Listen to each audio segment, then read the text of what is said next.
Can I share something with you folks? I was 3 weeks into college, and this was a long, long time ago, when I decided that the only thing I wanted to do with my life was become a history college professor. 3 weeks into college, and I knew exactly what I wanted to do with my life.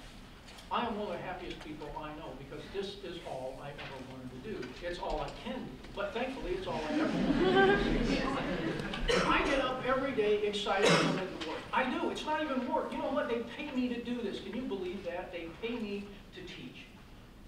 I would probably do it for free. I love my job. I love my job, and I think that my passion and my desire to be doing what I am doing leads me to be successful.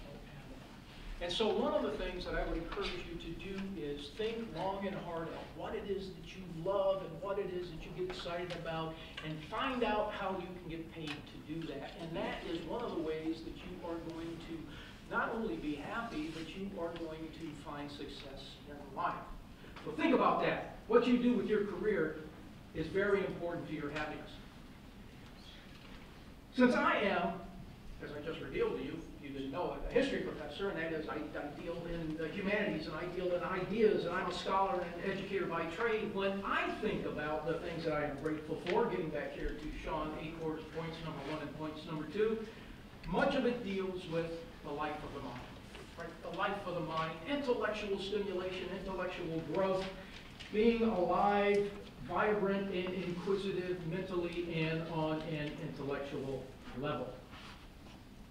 I think it's important for everybody, but it's certainly important for me, but I think it's important for everybody to keep their minds constantly growing, constantly reading books, reading newspapers. John, can I have the next slide, please? That makes me happy. That's what my study looks like right there, as a matter of fact.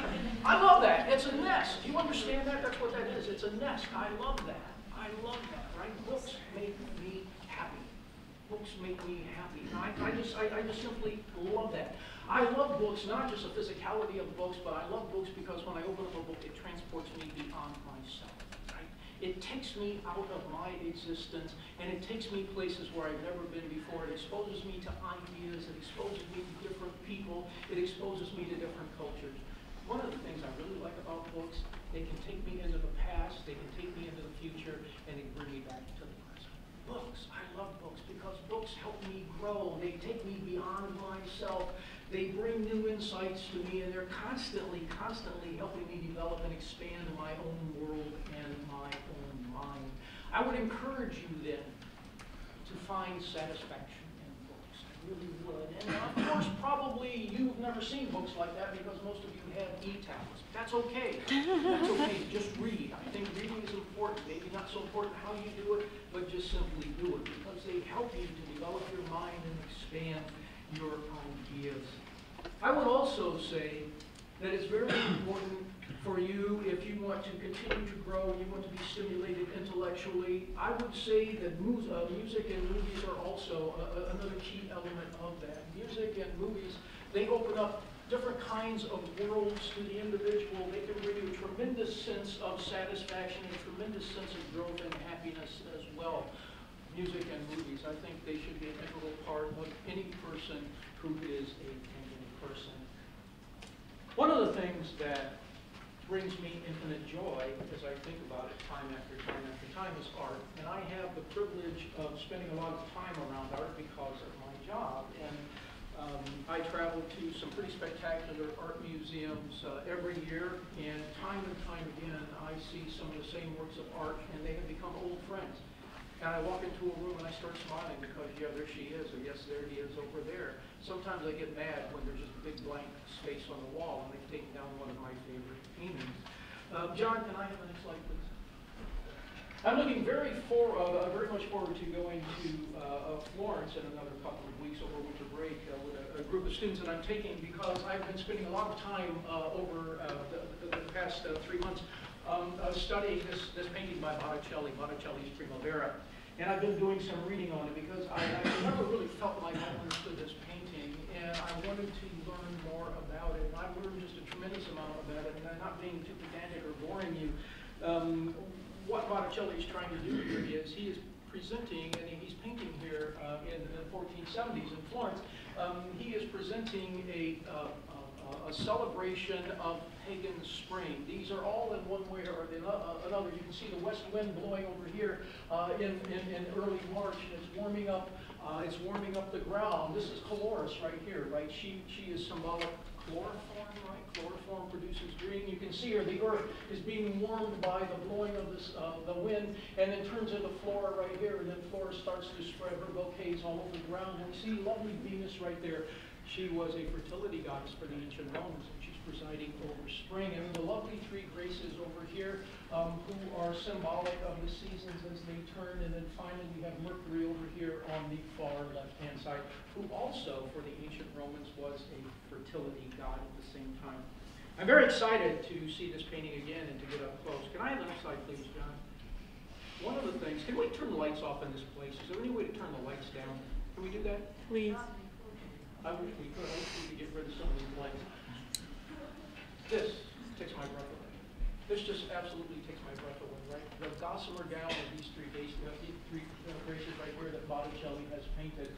I stand in awe at his ability to make these translucent gowns on these three graces. But also, one of the things that is just absolutely breathtaking about this, what he's showing here is these three graces are showing the benefits of giving gifts and receiving. And you see the primary grace right here with her back to us, and she's lifting up her hand and she's giving the gift to her sister over here on the left-hand side, who in turn takes this grace and meets her sister's hand up here, and then this sister over here. And this is the thing I really love. Look at this right here. Look at her. She's putting her hand in the upturned hand of her other sister right there. The benefits of giving and receiving grace. Isn't that glorious? Isn't that just absolutely glorious? And I see that, and sometimes I want to weep. It's beautiful. Is that not beautiful? Beauty. This is one of the things you need to wrap your mind around, right? Beauty. Absolute beauty. Something like this. I can think about this for days and days and days. It's breathtaking. Absolute beauty. So reading books, going to plays, going to the theater, go see some Shakespeare, go to court theater, enlarge your mind, enlarge your world. Take up a study of art. Keep your mind alive. These are the ways that you can go about leading a fulfilled life, and it will give you something. And at the end of the day, when you stop and ask yourself, what is it that I did today that I can be thankful for? These are the things that you can be thankful for. These are the things, and they're completely within your control. Completely within your control.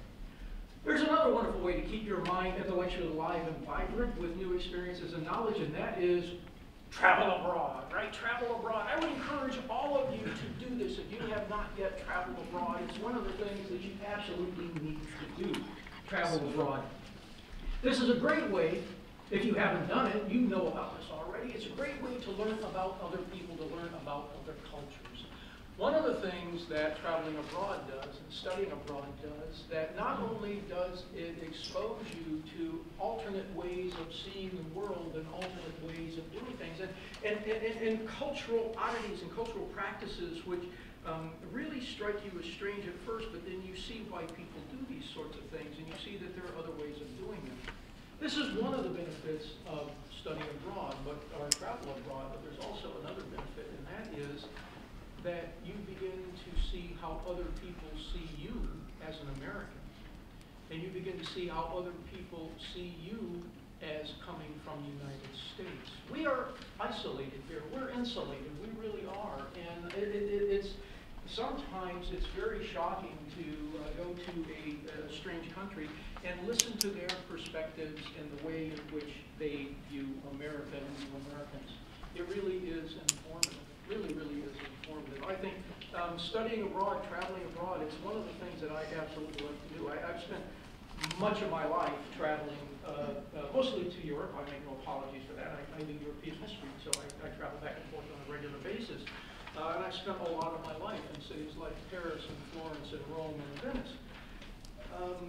But I never tire of that. I never tire of that. One of my favorite things to do, John, can I have the next slide, please? One of my favorite things to do is to go into this train station right here. This is a train station in Rome. It's a big, ugly thing. It's built by Mussolini, right? It's sort of what we call fascist architecture. It is a big sort of block thing. But you go inside and you can stand there where the quays are. That is where the trains come like this. And I love to look up, and you can see this when can't really make it out right here, but there's the sign, the departure sign right there, and this train is going to Venice. Doesn't that just make your heart pound? You get on that train, and about 4 hours later, you're going to be in Venice. Right? And you can stand before the departure board there in Termini, that is in the Roman train station, and you see trains that are going to leave, I swear to God, for Budapest. There are trains that are going to go to Berlin. There are trains that are going to Madrid. There are trains that are going to Paris. Doesn't that make your heart pound? Don't you want to do that? Isn't that great? That's what I live for. I live for stuff like that. I mean, talk about a rich and textured life. You may go to the train station and not know until you get there where you're going to go. Isn't that cool? Isn't that cool to be able to think about something like that? Yeah. Travel abroad. You need to travel abroad. This is one of those things that you can look back on. You can reflect back upon this day after day after day. It will bring a smile to your life, and it will make you happy. It's one of those things that you have control over. Finally, in terms of expanding your mind and always growing and always being active, I think that a very, very important part of the life of the mind is creativity. Creativity. And there are lots of different ways to engage in creativity, of course. You can be a writer. You can be a poet. You can play music. You can write music. You can be a painter. You can be a sculptor. You can be a dancer if you want. You could be a cook.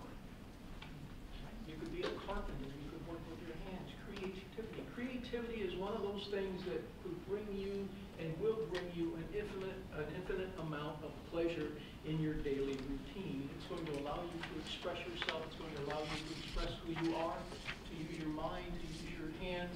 It too will bring you happiness. It's one of those things at the end of the day that you can look back on and you can say, yes, I did that. That made me happy. That was wonderful to do that. Creativity, the creativity of the mind, then, I think, is one of those gratitudes that you need to latch on to. All right, life of the mind, then. I'm firmly entrenched in a life of the mind, for better or for worse. It's part of who I am, and it's one of the things that makes me tremendously happy. It's one of the things why, it's one of the reasons why I love my job. I get to do much of what gives me enormous happiness because of my profession that I've chosen, that is being a professor of history, and it allows me to indulge in the life of the mind, to travel and to be creative. But if we get back here to Sean Acorn, we look at number 3, he says there's exercise, and that exercise is also a key to making you happy. Exercise, the key to making you happy. Well, many of you know that there's some pretty good science and pretty good medical studies and psychological studies behind exercise and what exercise does for you in terms of the benefits. There's no question about the physical impact of exercise on the body. John, we have some, yes, there they are. You can see all those folks, right? Indeed. Over there on the left-hand side, we have a young fellow swimming. Over here on the right-hand side, these are marathon runners coming down the final stretch right there.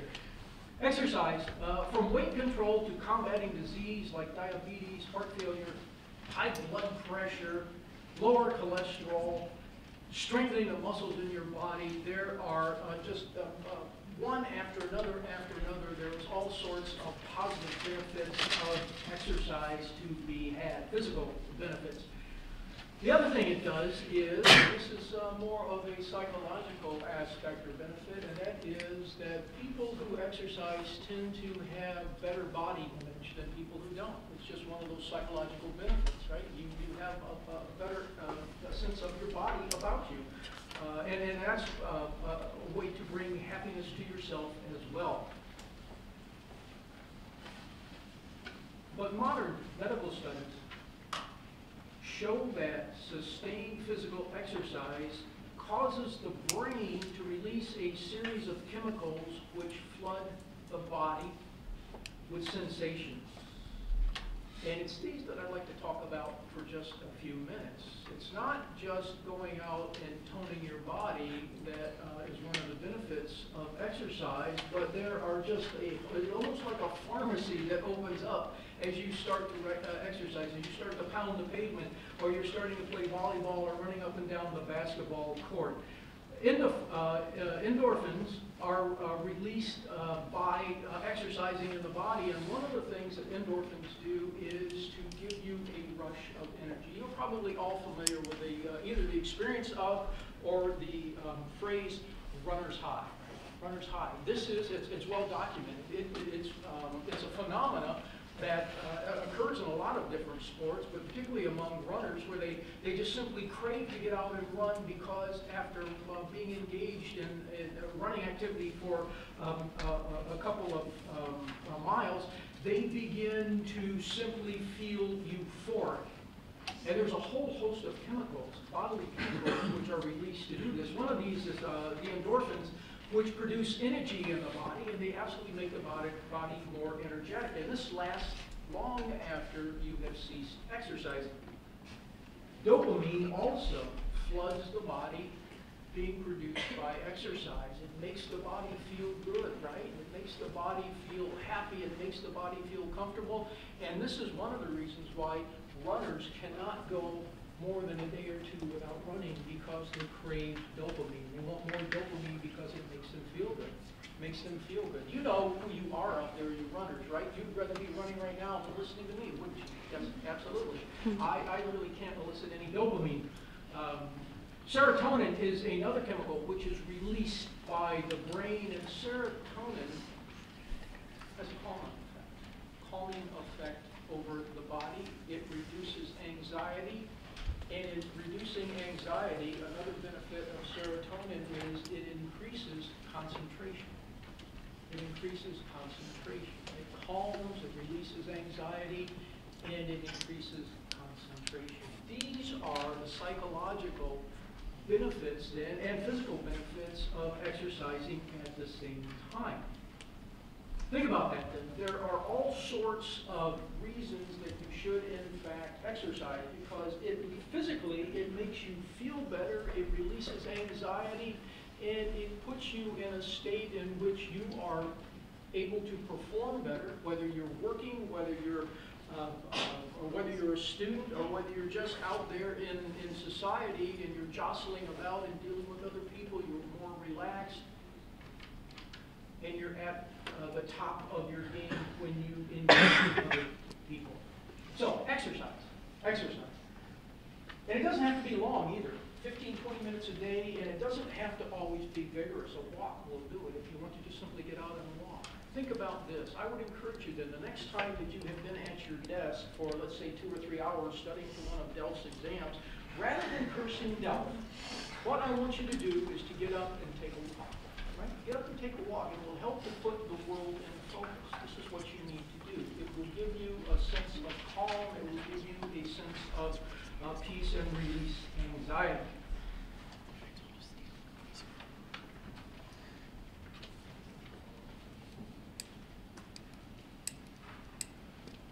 Well, all right.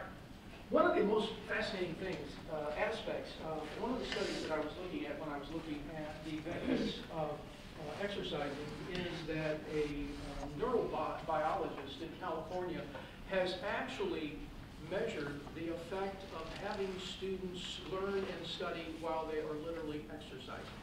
While they are literally exercising. That is, they will be throwing balls back and forth to one another, and they will be working on mastering a particular lesson in English or history or something like that. And their ability to process this information while they're up and moving around far surpasses the ability of their peers who are sitting still in seats. What do you do when you come to class? This is what you do. You sit down, right? This is it. This is one of the worst ways that you can go about trying to learn. If you stand up, if you're active, and you get serotonin flowing in your mind, and you get those endorphins flowing in your mind, one of the things that this does is it sends more brain nutrients to your brain and blood to your brain, and you are more prepared to learn, and you learn faster, and you learn better. This is absolutely phenomenal. And you know what? I don't know. I don't know if this is true or not. In part, I'm making this up, but I will leave it to you to try to parse out here. I have always been struck by, when I take students to Florence and Rome, we do a lot of walking. As a matter of fact, we walk from like 9 in the morning till 5 in the afternoon, and students are following me around taking notes. And they're all sort of euphoric, I think, and maybe I would like to think that it's material, but maybe it's not the material at all. Maybe it's just that I'm walking them to death. But the other thing that I find really, really striking about this is that most of them do pretty darn good when it comes time to write the exam and to think about the material. And I wonder, and I never really, until I started dealing with this material, I've never really put that together. I wonder, and I'm being serious about this, I wonder if there's an effect, right?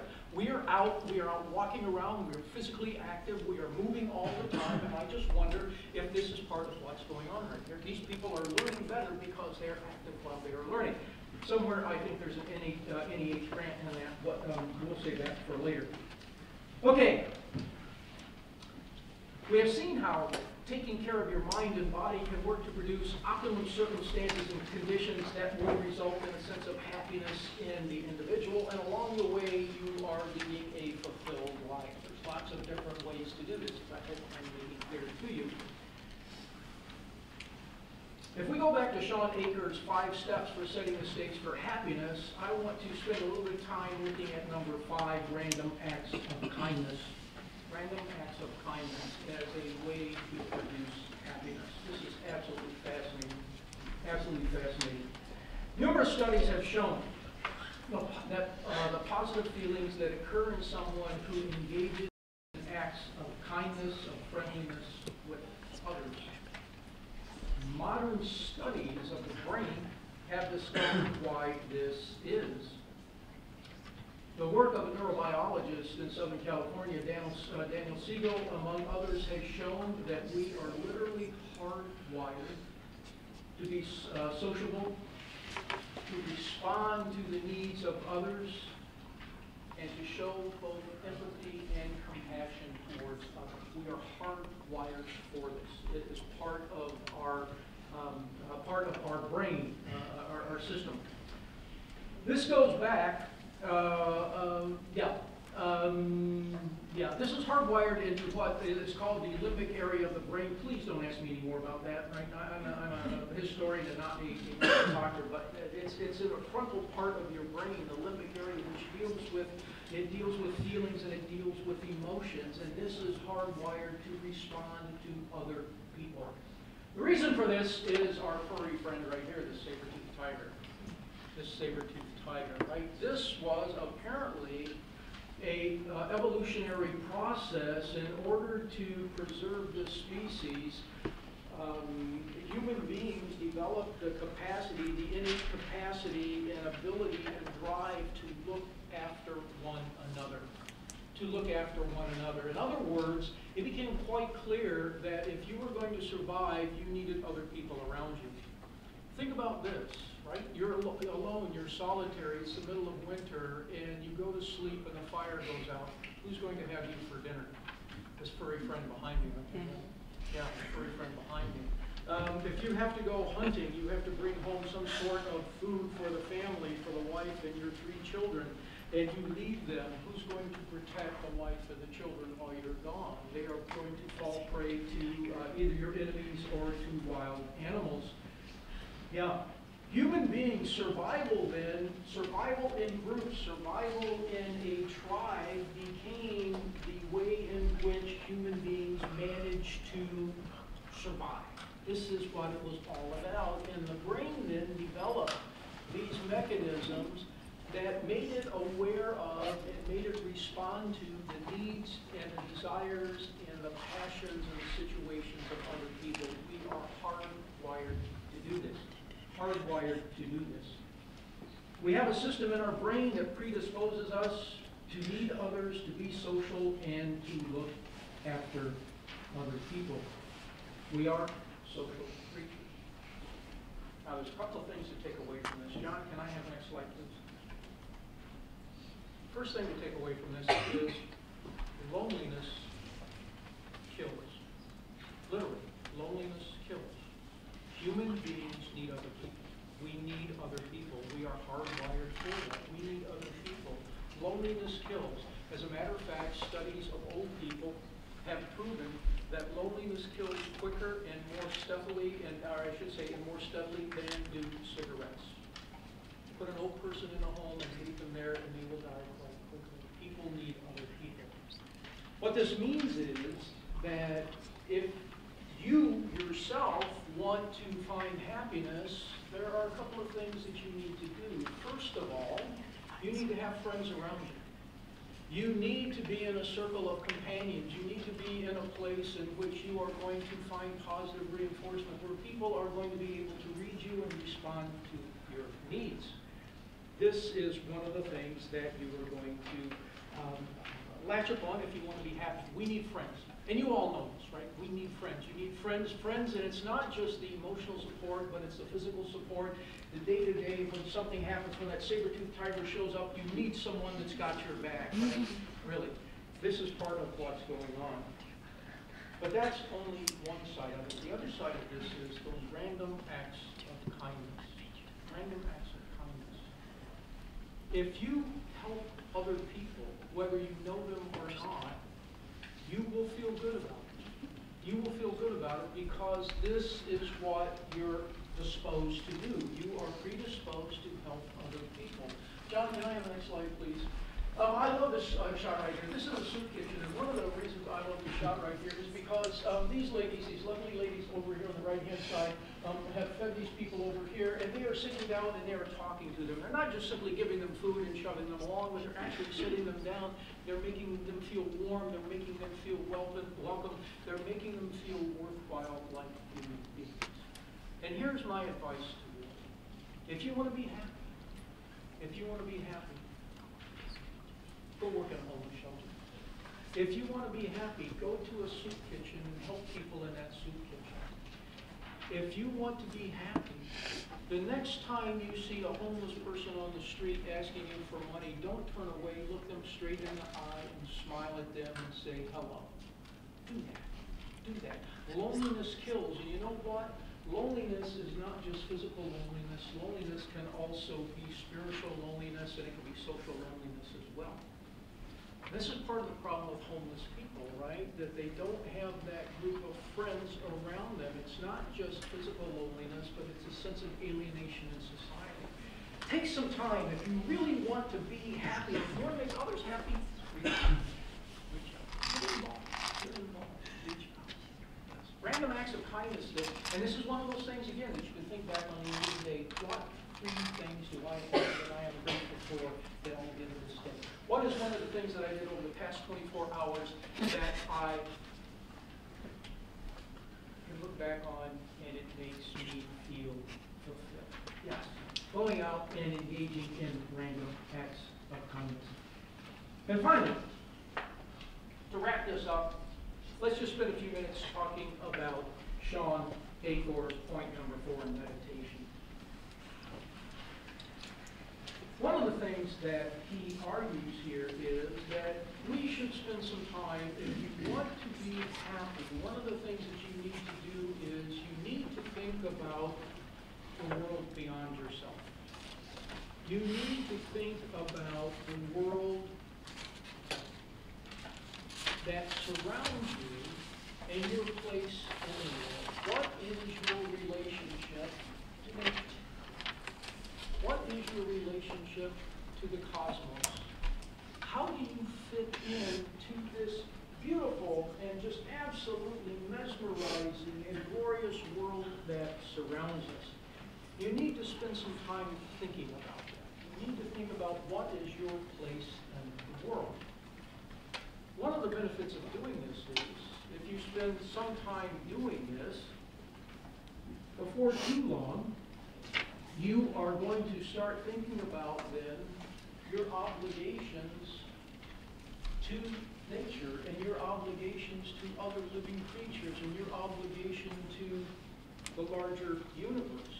What are your obligations to these other things, and what is your relationship to nature and to animals and to plants and to the universe and the cosmos itself? Then if you pursue that, and if you answer that, in many cases, what you are going to come up with then is a system of values and a system of ethics and a system of morality. Values, ethics, and morality. Some people, and it's no surprise here, some people, in thinking about these sorts of things, will actually turn to religion for answers to these questions.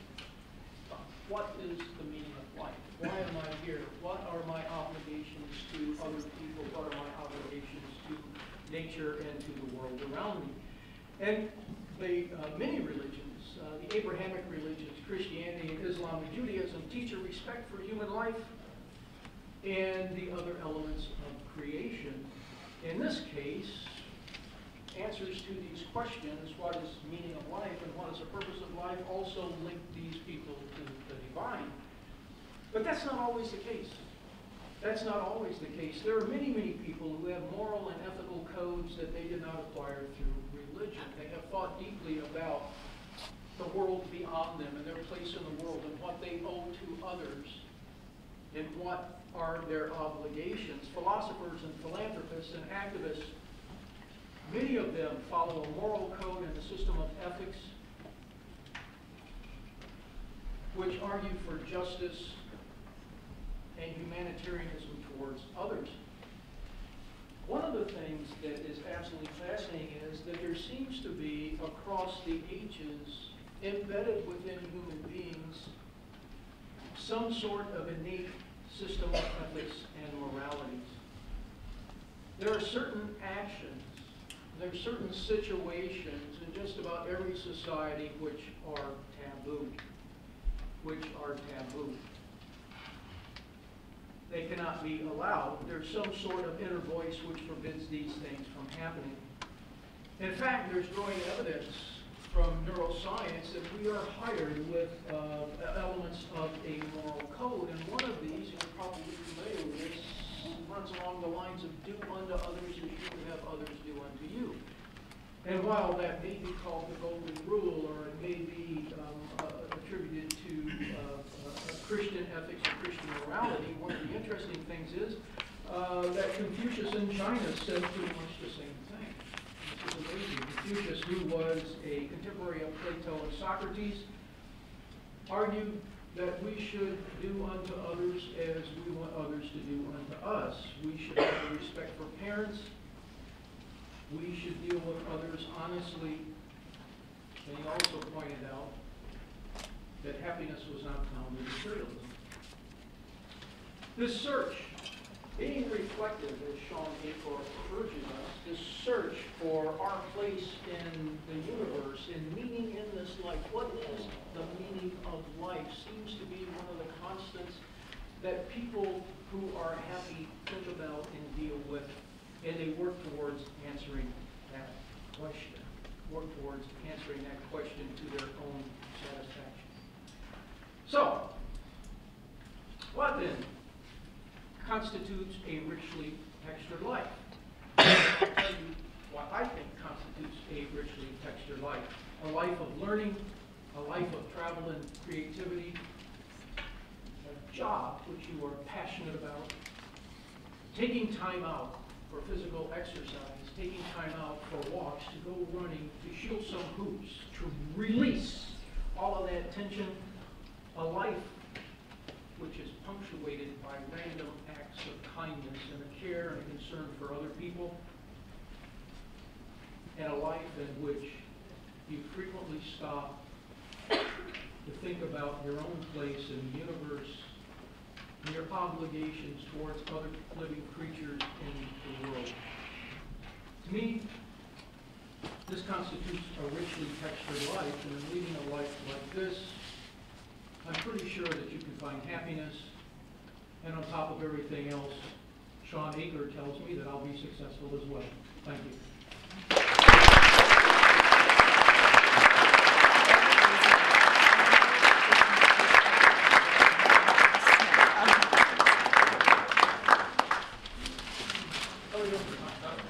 I gotta go.